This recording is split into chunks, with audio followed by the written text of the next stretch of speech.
Hi, this is Luke with the Gamer, and here's a guide to the farming minigame in Like a Dragon Ishin.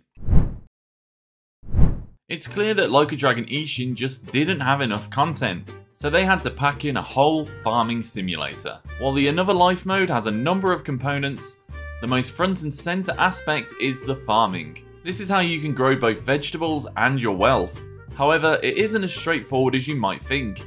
You'll need to carefully consider where you spend your time and virtue. What vegetables should you grow, and which parts of your farm should you invest in will be a focal point of your early farming escapades. However, if you are feeling a little lost and need a bit of guidance, we've got all the advice you need right here.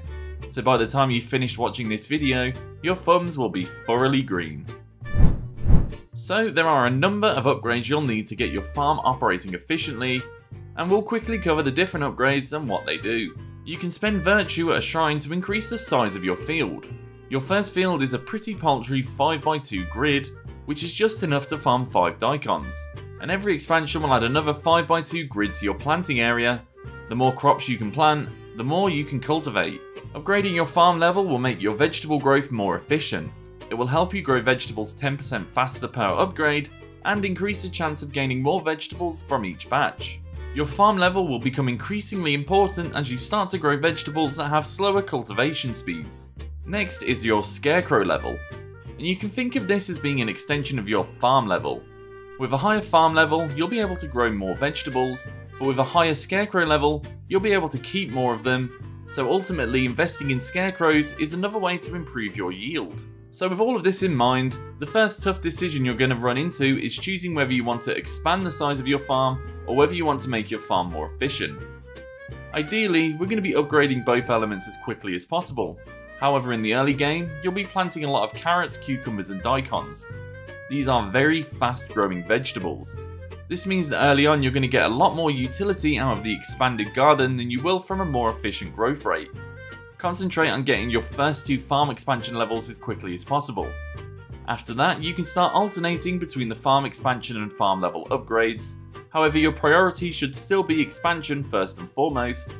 And once you've fully upgraded your farmland, start to invest in your scarecrow levels alongside the remaining farm levels. This will lead to better crop yields. Your farm will start with 5 crops: daikon, cucumber, potato, carrot and spinach. However, you'll want to quickly expand what you're growing so that you can cook more recipes and fulfill more orders. When you have enough virtue, you can purchase new crops from the shrine. Generally speaking, the more expensive crops are only used in some of the final recipes you'll cook, and don't start getting requested in your orders until you've fulfilled many of them. It's also important to note that ginseng isn't in any recipes. It is, however, the crop that sells for the most money in the orders section.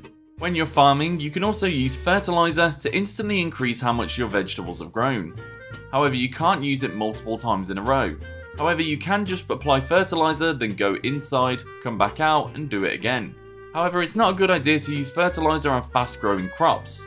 Instead, aim to use it when you are growing tons of medium and slow growing foods. You can buy fertilizer in Kyo from any pawn shop, but you will be given buckets of the stuff while completing orders, so as long as you expand your operation and fill more orders, you'll have a steady supply of fertilizer. So, should you try and plant an assortment of vegetables, or should you focus on planting a giant batch of a single type at a time? What is the best strategy? Well, if you're actively growing and cooking, and steadily acquiring more as you go, then all that matters is you have enough vegetables to be cooking something. This means you can start giving space to your slow growing vegetables. You just need to have enough fast growing vegetables to maintain the growing and cooking loop. On the other hand, if you're leaving on a fishing expedition, which will be necessary for cooking the different dishes, or if you're planning to head back into Kyo and do sub-stories or go on other adventures, then you'll want to fill your garden with the slowest growing vegetables you have. This means that you can be away from the farm for a prolonged period of time without affecting your efficiency.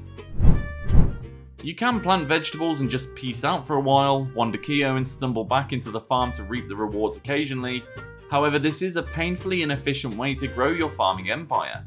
If you want to do it right, you will utilize the farming and cooking loop. In the beginning, harvest some daikon. Now plant cucumbers, head inside, and make katamashi with your daikon. You will have enough to make multiple servings, but in this case we're only going to make 2. Once you're finished cooking, head back to your garden. Your cucumbers should be ready by now, so pluck all the cucumbers and plant daikon again, and make sure to pray at the shrine while you're out here. Now head back inside and make 2 servings of homemade pickles with the cucumbers. Once you've finished this, the daikon should be ready, so head out and grab them, pray at the shrine again, and head in to cook another couple meals. You can see where we're going with this, right?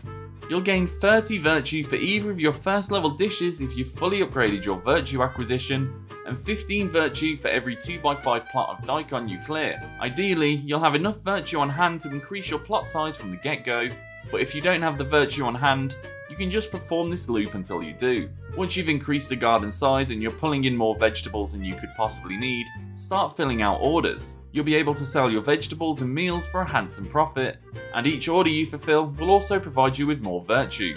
Once you've expanded your garden twice, you'll want to start expanding your kitchen. This will give you access to new dishes to cook and provide you with more virtue with every meal successfully prepared. This will also give you another thing to potentially sell. What dishes you have available to cook should start to determine what vegetables you plant. Your first kitchen upgrade will provide you with meals that require sweet potatoes, green onions, ginger root and spinach. So just keep expanding your operation and invest in vegetables that will help you cook the next batch of dishes you want to make. So that's a guide on how to make it rich using the farming minigame in Like a Dragon Ishin. Thanks for watching and check out thegamer.com for more.